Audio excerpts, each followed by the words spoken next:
지금 믿을 수 없는 충격적인 발견이 세상에 드러났습니다. 1947년 미군 정시절 한국에서 실시된 비밀 연구 보고서가 한 역사학자로 인해 밝혀졌는데요. 미국 국가기록 보관소에서 발견된 이 문서는 언어학계 역사를 송두리째 바꿀 충격적인 진실을 담고 있다고 합니다. 미국은 왜 이 연구를 이토록 철저히 숨기려고 했을까요? 그리고 미국 정부는 어떤 것을 숨기기 위해 연구학자들까지 위협했을까요? 용기 있는 한 역사학자의 폭로로 이제 전 세계 학계가 충격에 휩싸이고 있습니다. 대체 무슨 위험한 진실이 숨겨져 있는 것인지 지금 바로 알아보겠습니다. 안녕하세요. 제 이름은 마이크 톰슨이고 조지타운 대학교의 역사학 교수예요. 저는 항상 미국인이라는 것이 자랑스러웠어요. 저는 구겨진 종이들에 둘러싸인 채 책상에 앉아 있었습니다. 미국이 다른 나라들, 특히 한국을 어떻게 도왔는지에 관한 책을 마무리하려고 하고 있었습니다. 아빠, 제가 배운 케이팝 댄스 좀 보세요. 딸 릴리가 큰 소리로 음악을 틀어놓은 휴대폰을 들고 제 사무실로 뛰어들어왔어요. 저는 눈살을 찌푸렸습니다. 릴리, 왜 그런 한국 것에 시간을 낭비하니? 너는 수학 시험 공부를 해야지. 하지만 아빠, 정말 멋져요. 그리고 한국어 단어도 몇 개 배우고 있어요. 저는 고개를 저었습니다. 무슨 소용이 있니? 영어가 세계 공용어야. 한국은 미국의 아이디어를 복사하고 영어를 배웠기 때문에 성공한 거야. 제 아내 제니가 들어와서 제가 또 고집을 부리고 있다는 표정으로 한심하게 저를 보았습니다. 마이크, 세상의 모든 좋은 것이 미국에서 온 건 아니잖아요. 그녀가 말했어요. 그게 바로 내가 학생들에게 가르치는 거야. 저는 고집했습니다. 미국 교육 시스템이 최고야. 한국 같은 나라들은 우리에게서 배웠기 때문에 발전한 거라고. 제니는 한숨을 쉬고 릴리와 함께 방을 나갔어요. 저는 다시 책으로 돌아갔지만 글이 잘 써지지 않았습니다. 뭔가가 빠져 있었어요. 다음 날, 저는 책에 필요한 더 많은 정보를 찾기 위해 국립문서 보관소에 갔습니다. 건물은 크고 조용했어요. 종이가 바스락거리는 소리와 사람들이 타이핑하는 소리만 들렸습니다. 저는 1947년 한국의 미 군정에 관한 파일을 요청했습니다. 보관 담당자는 저에게 먼지 쌓인 상자를 가져다 주었어요. 몇 시간 동안 저는 학교, 도로, 식량 공급에 관한 지루한 보고서들을 넘겨봤습니다. 그리고 그것을 보았어요. 이상한 제목이 적힌 노란 종이였습니다. 한국 문자 체계 평가. 거의 넘어갈 뻔했어요. 누가 한국 문자에 관심을 갖겠어요? 하지만 뭔가가 저를 읽게 만들었습니다. 보고서는 사람들이 문자 체계에서 얼마나 빨리 읽는 법을 배우는지 비교했어요. 사람들에게 한글, 영어, 일본어를 배우는 것을 테스트했습니다. 마지막 줄을 읽었을 때 제 심장이 빠르게 뛰기 시작했어요. 한글은 모든 기존 문자 체계 중에서 문해력을 위한 가장 효율적인 문자 체계로 밝혀졌다. 뭐라고요? 그럴 리가 없었습니다. 다시 읽어봤어요. 그 문서는 한글을 배우는 학생들이 단 2주 만에 신문을 읽을 수 있다고 주장했습니다. 영어를 배우는 학생들은 같은 수준에 도달하는데 8주가 걸렸어요. 이건 틀렸을 거야. 저는 혼자 속삭였습니다. 제 손이 떨리고 있었어요. 이 문서는 제가 20년 동안 믿고 학생들에게 가르쳐온 모든 것을 완전히 반박했습니다. 한글이 그렇게 좋다면 왜 제가 영어가 우수하다고 생각했을까요? 왜 한국이 미국의 영향 때문에만 성공했다고 믿었을까요? 저는 불안하게 주위를 둘러본 다음 그 문서를 제 폴더에 슬쩍 넣었습니다. 이에 대해 더 알아야 했어요. 집으로 운전하는 동안 머릿속이 복잡했습니다. 미국의 우월성에 대한 제 모든 믿음이 잘못된 것일까요? 우리가 한국의 업적에 대한 정보를 숨겨왔던 걸까요? 저는 릴리의 한국 문화에 대한 관심을 조롱했던 일이 기억났어요. 부끄러움이 저를 덮쳤습니다. 그날 밤, 저는 잠을 이룰 수 없었어요. 계속해서 그 노란 종이와 그것이 의미하는 바에 대해 생각했습니다. 다음 날 아침, 저는 결심했습니다. 무슨 일이 있어도 진실을 찾아내겠다고요. 이단 하나의 문서가 모든 것 제 경력, 믿음, 세계에 대한 이해를 바꿀 것이라고는 생각도 못했습니다. 저는 이 한글 연구에 대해 알고 있는 사람을 찾아야 했어요. 1947년 한국의 미 군정에서 일했던 대부분의 사람들은 지금쯤 매우 고령이거나 이미 돌아가셨을 거예요. 여러 번의 전화와 이메일 끝에 저는 박 여사를 찾았습니다. 그녀는 82세였고 워싱턴 DC의 양로원에 살고 계셨어요. 그녀는 젊었을 때 미 군정에서 비서로 일하셨습니다. 박 여사의 방에는 열린 창문에서 들어오는 바람에 살짝 움직이는 레이스 커튼이 있었어요. 톰슨 교수님, 박 여사가 미소를 지으며 말했습니다. 오늘 무슨 일로 오셨나요? 저는 그녀에게 노란 종이를 보여드렸어요. 혹시 이 한글 효율성에 관한 보고서를 타이핑하셨나요? 그녀의 눈이 커졌습니다. 종이를 들고 계실 때 그녀의 손이 약간 떨렸습니다. 네, 이것 아주 잘 기억해요. 그녀가 말씀하셨어요. 제가 이 보고서 전체를 타이핑했어요. 70페이지가 넘었죠. 그 연구는 무엇에 관한 것이었나요? 저는 의자에서 앞으로 몸을 기울이며 물었습니다. 큰 실험이었어요. 박 여사가 설명하셨습니다. 학생들을 세 그룹으로 나눴죠. 한 그룹은 한글로, 한 그룹은 영어로, 한 그룹은 일본어로 읽고 쓰는 것을 배웠어요. 그녀는 테이블 위에 물잔을 들어 한 모금 마시면서 잠시 멈추셨습니다. 결과는 놀라웠어요. 한글을 배우는 학생들은 단 2주 만에 신문의 70%를 읽을 수 있었어요. 영어와 일본어 그룹은 그 시간 동안 간단한 문장도 거의 쓰지 못했죠. 믿기 어렵네요. 제가 말했습니다. 제가 직접 테스트 결과를 봤어요. 박 여사가 주장하셨어요. 한글은 배우기 쉽게 설계됐어요.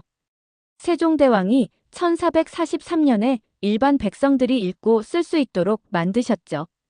결과가 그렇게 인상적이었다면 왜 이 보고서가 출판되지 않았나요? 제가 물었어요. 박 여사의 목소리가 더 작아졌습니다. 콜린스 국장이 그 결과를 마음에 들어하지 않았어요. 미 군정은 한국에서 미국식 교육과 영어를 장려하고 싶어 했거든요. 하지만 이 연구는 사람들에게 빠르게 읽는 법을 가르치는데 한글이 훨씬 좋다는 것을 보여줬죠. 그래서 보고서를 숨겼다는 겁니까? 저는 충격을 받고 물었습니다. 그녀는 고개를 끄덕이셨어요. 그들은 기밀이라고 표시하고 워싱턴으로 보냈어요. 우리는 절대 이것에 대해 말하지 말라는 지시를 받았죠. 저는 박 여사에게 감사드리고 양로원을 떠났습니다. 제 머릿속은 질문들로 가득 차 있었어요. 그날 밤, 저는 중요한 것을 기억해냈습니다. 제 할아버지는 한국전쟁에 참전하셨어요. 그분은 우리 다락방에 오래된 서류 상자들을 보관하고 계셨습니다. 저는 다락방으로 올라가 할아버지의 오래된 나무 상자를 찾았어요. 먼지가 쌓여 있었고 제가 열었을 때 무겁게 느껴졌습니다. 안에는 누런 사진들, 편지들, 그리고 제복이 있었어요. 상자 맨 아래에는 낡은 봉투가 있었습니다. 열어보니 한글 연구에 관한 더 많은 메모와 할아버지의 개인 일기가 있었어요. 저는 할아버지 일기에서 한 구절을 읽었습니다. 콜린스가 한글의 효율성을 무시하는 것이 맞는지 의문이다. 그것은 한국의 교육 발전을 늦출 뿐일 것이다. 하지만 명령은 명령이다. 일기 옆에는 할아버지와 한국인 교사들 그룹의 사진이 있었어요. 모두 웃고 있었습니다. 뒷면에는 1953년 내 친구들과 함께 배우다라고 적혀 있었어요. 저는 먼지 쌓인 다락방 바닥에 앉아 할아버지의 물건들에 둘러싸여 있었습니다. 평생 동안 저는 할아버지가 한국을 문명화시키는데 도움을 준 자랑스러운 미국 군인이었다고만 생각했어요. 하지만 이제 그가 실제로는 한국 문화를 존중하고 한글의 가치를 인정했다는 것을 알게 되었습니다. 저는 더 많이 알아야 했어요. 내일 저는 우리 대학의 한국학 전문가인 김 박사를 만날 것입니다. 저는 항상 그를 피하고 그의 연구를 비판해왔어요. 이제 한글에 대한 진실을 이해하기 위해 그의 도움이 필요했습니다. 다음 날 아침, 저는 캠퍼스를 가로질러 한국학과로 걸어갔어요. 수년간 이 건물을 피해 다녔었죠. 사실, 저는 종종 김 박사의 연구가 한국의 업적에 너무 치중되어 있다거나 객관성이 부족하다고 공개적으로 비판해왔습니다. 이제 저는 그의 도움이 필요했어요. 그의 사무실 문을 두드릴 때 제 손은 땀에 젖어 있었습니다. 김 박사는 책상에서 고개를 들고 그곳에 서 있는 저를 보고 놀란 눈치였습니다. 그의 사무실 벽은 한국 예술품과 서울의 사진들로 가득했어요. 책장에는 한국어와 영어로 된 책들이 꽂혀 있었습니다. 톰슨 교수님, 뜻밖이네요. 그가 의자를 가리키며 말했어요. 저는 앉아서 노란 문서를 그의 책상 위에 올려놓았습니다. 김 박사님, 한글에 대해 여쭤보고 싶어요. 제가 말했어요. 정말 다른 문자 시스템보다 더 효율적인가요? 그는 잠시 저를 바라보았는데 아마도 이것이 일종의 속임수인지 궁금해하는 것 같았어요. 그런 다음 그는 종이를 집어들고 읽었습니다. 이걸 어디서 찾으셨어요? 그가 조용히 물었어요. 국립문서보관소에서요. 이게 사실인가요? 김 박사는 천천히 고개를 끄덕였습니다. 네, 한글은 세계의 문자 시스템 중에서 가장 독특해요. 그냥 만들어진 게 아니라 설계된 거죠. 그는 책상에서 빈 종이를 꺼내 몇 개의 한국 글자를 그렸어요. 이 자음을 보세요. 찌 또는 K 소리죠. 그가 기를 쓰며 말했습니다. 이 모양은 그 소리를 낼 때 혀의 위치를 보여줘요. 그리고 이것, N 소리. 그가 니를 쓰며 덧붙였어요. 이건 혀가 입천장에 닿는 것을 보여주고요. 모음은 철학적 개념을 나타냅니다. 이것은 그가 을을 썼어요. 땅을 상징해요. 이를 썼습니다. 하늘을 상징하고요. 그리고 오를 썼어요. 사람을 상징합니다. 전혀 몰랐네요. 저는 인정했어요.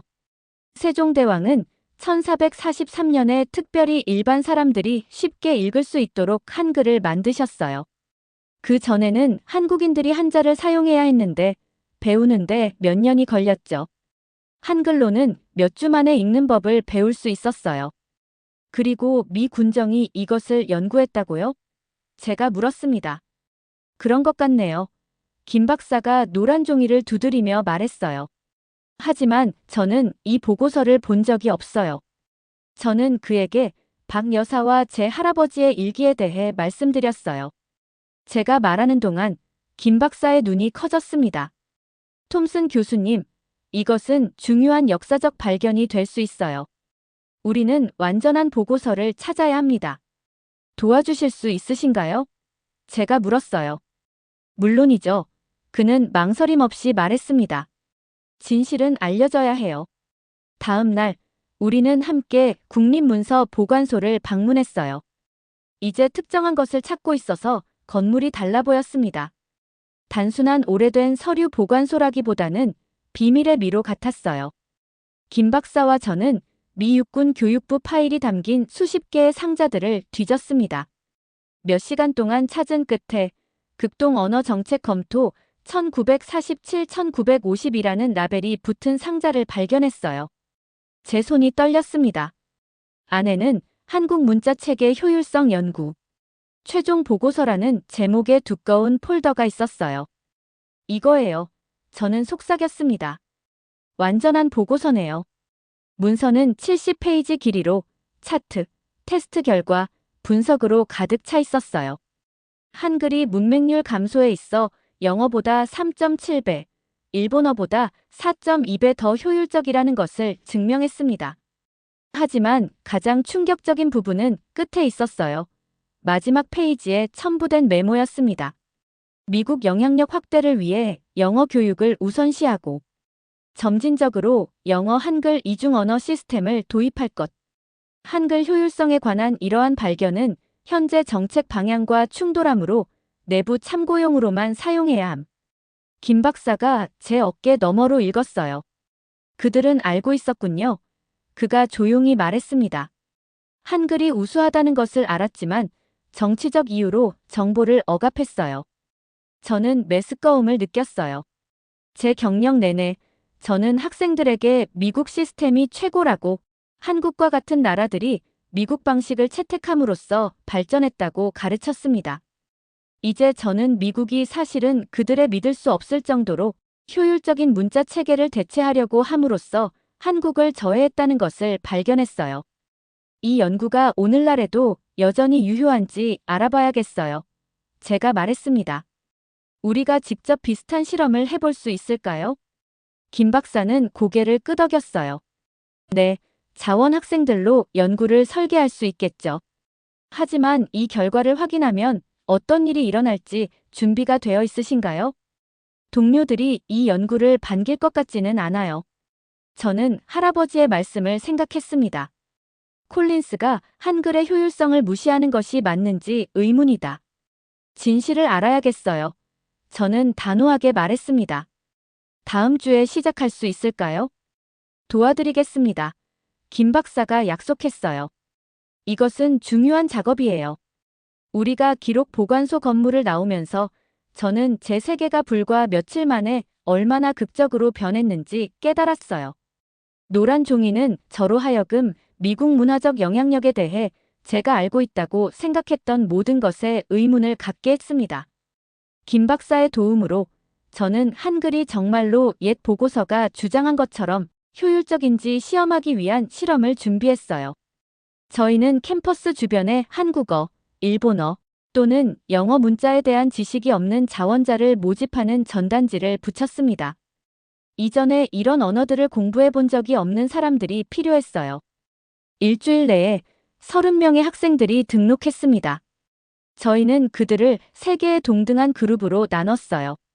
한 그룹은 한글을, 한 그룹은 영어 알파벳을, 그리고 한 그룹은 기본 일본어 문자를 배우게 될 거였어요. 각 그룹에 비슷한 학습 능력을 가진 학생들이 있도록 확인했습니다. 실험 첫날, 학생들은 3개의 별도 교실에 모였어요. 저는 관찰창을 통해 교사들이 수업을 시작하는 것을 지켜봤습니다. 한글 그룹은 다른 그룹들처럼 처음에는 낯선 기호들에 혼란스러워 보였어요. 정말 차이가 보일 것 같으세요? 제가 김 박사에게 물었습니다. 기다려보세요. 그는 작은 미소와 함께 대답하셨어요.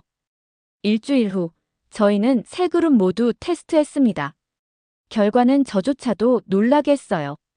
한글 그룹은 이미 간단한 문장을 읽을 수 있었던 반면 영어 그룹은 여전히 기본적인 소리 조합에 어려움을 겪고 있었습니다. 일본어 그룹은 몇 개의 문자만 배웠어요. 이건 믿을 수 없네요. 저는 시험 점수를 보며 말했습니다. 한글 그룹이 3배나 빠르게 배우고 있어요. 3주차가 되자 차이는 더 극적이었습니다. 저희는 각 언어로 된 간단한 신문 기사를 가져왔어요. 한글 그룹은 기사의 약 65%를 읽을 수 있었습니다. 영어 그룹은 약 20%만 이해했고 일본어 그룹은 단 15%만 이해했어요. 저희는 또한 그들이 얼마나 빨리 새로운 단어를 배울 수 있는지 테스트했습니다. 각 그룹에게 10분 동안 새로운 어휘를 암기할 시간이 주어지는 것을 지켜봤어요. 한글 그룹은 12개의 새 단어를, 영어 그룹은 7개를, 일본어 그룹은 단 5개만 배웠습니다. 어떻게 이런 일이 가능한 거죠? 제 사무실에서 결과를 검토하면서 김 박사에게 물었어요. 한글이 과학적으로 설계되었기 때문이에요. 소리와 기호 사이에 완벽한 일치가 있어요. 들리는 대로 정확히 쓰고 보이는 대로 정확히 읽을 수 있죠. 영어와는 달리요. 저는 인정했어요. 도와 수루 같은 단어들은 비슷하게 보이지만 완전히 다르게 들리죠. 정확해요. 한글은 영어의 부족한 일관성을 가지고 있어요. 저희의 실험과 역사적 문서들을 바탕으로 저는 미 군정시대 언어정책 재평가라는 논문을 작성했습니다. 역사적 발견과 새로운 실험 결과를 모두 포함시켰어요. 부서 세미나에서 제 연구를 발표했을 때 방은 유달리 가득 찼습니다. 논란이 되는 프로젝트에 대한 소문이 퍼졌던 거죠. 제가 한글의 효율성을 영어와 비교하는 데이터를 보여주자 일부 동료들이 자리에서 불편하게 움직이는 것이 보였어요. 제가 마치자 윌슨 교수님, 수석 교수가 손을 들었습니다. 마이크, 자네가 객관성을 잃은 것 같아 걱정이네. 그가 찡그린 표정으로 말했어요. 데이터가 스스로 말해주고 있습니다. 저는 차트를 가리키며 대답했어요. 저희 실험은 1947년 연구 결과를 확인했어요. 하지만 분명히 다른 요소들이 작용하고 있겠지.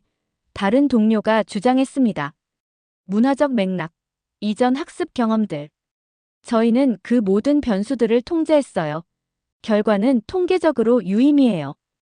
다음 날 학과장인 테일러 교수님이 저를 그의 사무실로 불렀습니다.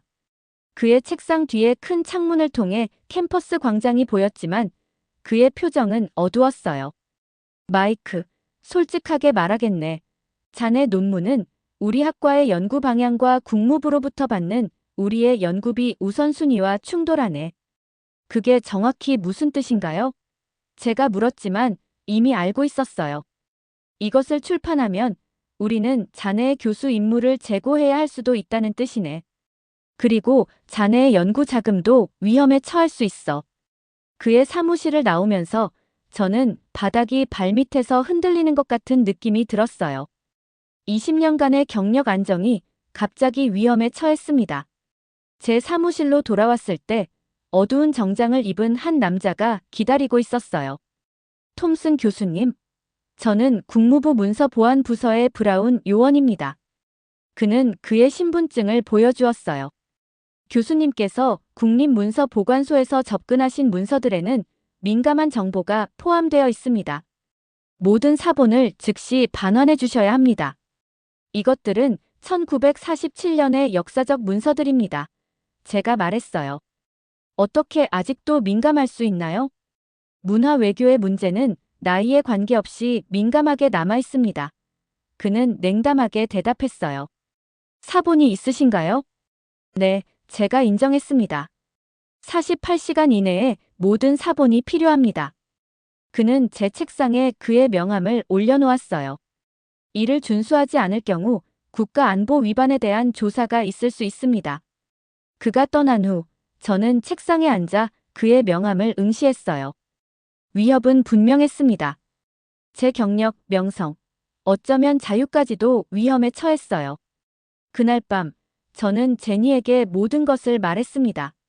릴리가 잠든 후 저희는 부엌 테이블에 앉았어요. 이 논문을 출판하면 직업을 잃을 수도 있어요. 제니는 테이블 너머로 손을 뻗어 제 손을 잡았어요. 당신의 마음은 뭘 하라고 말하나요? 제가 대답하기 전에 릴리가 문간에 나타났습니다. 그녀는 듣고 있었어요. 아빠, 할아버지라면 어떻게 하셨을까요? 그녀가 물었습니다. 저는 할아버지의 일기를 생각했어요. 콜린스가 한글의 효율성을 무시하는 것이 맞는지 의문이다. 그 순간 저는 제가 무엇을 해야 하는지 알았습니다. 결과에 상관없이 진실은 밝혀져야 했어요. 할아버지는 진실을 선택하셨을 거야. 제가 말했고 저도 그렇게 할 것을 알았습니다. 저는 이제 물러설 수 없다는 것을 알았어요. 김 박사와 저는 계획을 세웠습니다. 기밀 문서를 직접 사용하는 대신 저희는 실험 결과만을 바탕으로 새로운 논문을 쓰기로 했어요. 문해력 교육에서의 한글 효율성이라고 이름을 붙였습니다. 저는 또한 원래 연구 뒤에 있는 정치적 배경을 이해하는데 도움을 줄 수 있는 사람에게 연락했어요. 잭 로버츠는 군정 시절 한국어 언어 정책에 관여했던 은퇴한 정보 요원이었습니다. 저희는 캠퍼스에서 멀리 떨어진 작은 커피숍에서 만났어요. 그 당시 미국의 주요 목표는 아시아에서 소련의 영향력을 막는 것이었어요. 잭이 커피를 저으며 설명했습니다. 우리는 한국이 문화적으로 미국에 더 가까워지길 원했고 영어가 그 다리 역할을 하길 바랐죠. 한글의 효율성은 사실 우리 계획에 방해가 됐어요. 그래서 알고 계셨던 거예요? 제가 물었습니다. 일부는 알고 있었죠. 돌이켜보면 그건 실수였어요. 만약 우리가 한글의 잠재력을 인정했다면 한국은 훨씬 더 빠르게 발전했을 거예요. 그는 창밖을 바라봤어요. 우리의 모든 결정은 한국인들에게 최선인 것이 아니라 미국의 정치적 이익에 기반했죠. 이틀 후, 브라운 요원이 문서를 가지러 다시 왔습니다. 수거할 준비가 되셨나요? 그가 차갑게 물었어요. 저는 책상 뒤에서 똑바로 일어섰습니다. 원본은 이미 국립문서 보관소에 있어요. 저는 학술 연구를 위해 제 사본을 보관할 겁니다. 그리고 저에게 무슨 일이 생기면 그것들을 공개할 기자들에게 사본을 보냈어요. 그의 얼굴이 어두워졌습니다. 위험한 게임을 하고 계시네요, 교수님. 이건 게임이 아니에요. 진실을 찾고 공유하는 것은 학자로서 제 의무입니다. 대부분의 학술 저널은 제 논문을 거부했지만 문화 및 교육 연구라는 작은 저널이 마침내 그것을 출판했어요. 테일러 교수가 경고했던 대로 제 강의 중 일부는 취소되었고 연구 자금도 사라졌습니다. 그런데 놀라운 일이 일어났어요.